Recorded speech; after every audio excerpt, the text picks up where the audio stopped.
வணக்கம் மக்களே, இது டே 13 ஆஃப் வாழ்க்கை பயணம். ஒரு 2 நாள் எங்கள் அக்கா ஃபீவர்னா அது மார்னிங் என்னமோ ரொம்ப அதிகமாகிடுச்சு போல். எங்கள் அம்மா ஹாஸ்பிட்டல்லாம் போயிட்டு அட்மிட்டே பண்ணிட்டாங்க. நான் என்ன திரும்ப பண்ணிட்டு இருந்தேன், நல்லா கொரட்டை விட்டு தூங்கினேன். எங்கள் அம்மா ஃபோன் பண்ணி சரி வர சொல்லி லஞ்ச் வாங்கிட்டு சொன்னாங்க. அப்படியே வாங்கிட்டு வந்து சரி நானும் ஹாஸ்பிட்டலில் வீடியோ எடுக்கலாம் பார்த்தா எங்கள் அம்மா எடுக்கக்கூடாதுன்ட்டாங்க. அப்புறம் நீ கிளாஸ் லீவ் போடலாதான் பார்த்தானா ஒரு கிளாஸ் கண்டிப்பாக எடுத்தாகணும்னு சொல்லிட்டு ஒரு இடத்துக்கு மட்டும் போயிட்டு நல்லா டீச் பண்ணிட்டு அம்மா வர சொல்ல எங்கள் அம்மா ஃப்ரெஷ்ஷாக போனோம்.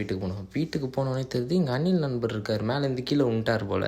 அப்புறம் அவரை மேலே சேஃபாக கொண்டு போய் விட்டுட்டு அதுக்கப்புறமா பார்த்தா தான் அவங்க அம்மா இங்கே போயிருக்காங்க போல். அதனால தான் இவனுங்க கீழே விட்டு அட்டகாசம் பண்ணிருக்காங்க போல். அப்புறமா எங்கள் அம்மா வந்து அக்கா ஹாஸ்பிட்டலுக்கு ஜூஸ் போடணுன்னாங்க. சரி அம்மா போட்டு இருந்துச்சு. திரும்பி பார்த்தா எங்கள் அம்மா 2 பேரும் நாமெல்லாம் போட்டு பக்திகரமாக ஆக்கிட்டாங்க. அப்புறம் எங்கள் அம்மா ஹாஸ்பிட்டல் போனவன் தான் நான் ரொம்ப நாளைக்கு முன்னாடி ஆர்டர் போட்ட பேண்ட் இருந்தது. அதை போட்டு பார்க்க சொல்ல தெரியல எனக்கு இந்த பேண்ட் ரொம்ப பிடிச்சிருக்கு, உங்களுக்கு வேணும்னா லிங்க்னு கமெண்ட் பண்ணுங்கள், டிஎம் பண்ணுறேன். அதுக்கப்புறமா வெளியே போய் பார்த்தா அவங்க அம்மா இன்னும் வரல போல். அதுக்கப்புறமா எங்கள் வீட்டில் எல்லாம் ஹாஸ்பிட்டல் இருக்கிறதுனால இன்றைக்கி நம்ம தனியாக தான் இருக்க போகிறோம். இவன் வேறு டிஃப்ரெண்ட்டாக போஸ்ட் கொடுத்து எனக்கு பயம்லாம் ஊற்றிட்டுனா. அதுக்கப்புறமா சாப்பிட்டதுனால அப்படியே முடிச்சிட்டோம். டடா பாய்.